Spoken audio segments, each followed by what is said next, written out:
Fichez-moi donc la paix avec votre révolution. Allumez le feu aux quatre coins des villes. Fauchez les peuples, rasez tout. Et quand il ne restera plus rien de ce monde pourri, peut-être en repoussera-t-il un meilleur.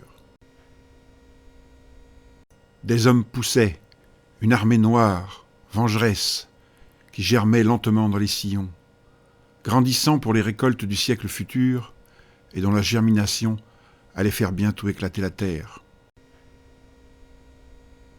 Jamais vous ne serez digne du bonheur tant que vous aurez quelque chose à vous, et que votre haine des bourgeois viendra uniquement de votre besoin enragé d'être des bourgeois à leur place.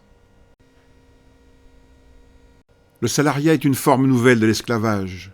La mine doit être au mineur, comme la mer est au pêcheur, comme la terre est aux paysans. Entendez-vous ?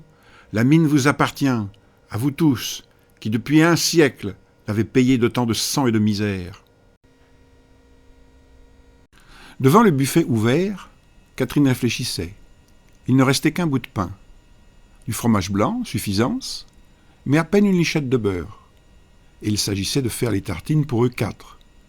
Enfin, elle se décida, coupa les tranches, en prit une qu'elle couvrit de fromage, en fronta une autre de beurre, puis les colla ensemble. C'était le briquet, la double tartine emportée chaque matin à la fosse.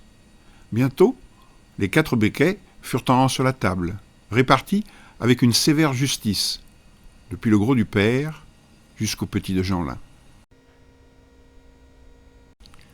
Mais à présent, le mineur s'éveillait au fond, germait dans la terre, ainsi qu'une vraie graine, et l'on verrait un matin qu'il pousserait au beau milieu des champs, oui, il pousserait des hommes, une armée d'hommes, qui rétablirait la justice. Ah, ça poussait petit à petit, une rude moisson d'hommes qui mûrissait au soleil. Et il y avait des vols de papillons blancs, des mouches et des araignées de neige, une population décolorée, à jamais ignorante du soleil. Les bruits vagues se nourrissaient, des larmes étouffées, des jurons perdus, et dans le silence qui s'alourdissait peu à peu, on entendait venir le sommeil de la faim, l'écrasement des corps jetés en travers des lits, sous les cauchemars des ventres vides. Aucune aube ne blanchissait dans le soleil mort. Les hauts fourneaux seuls flambaient, ainsi que les fours à coke, ensanglantant les ténèbres, sans en éclairer l'inconnu.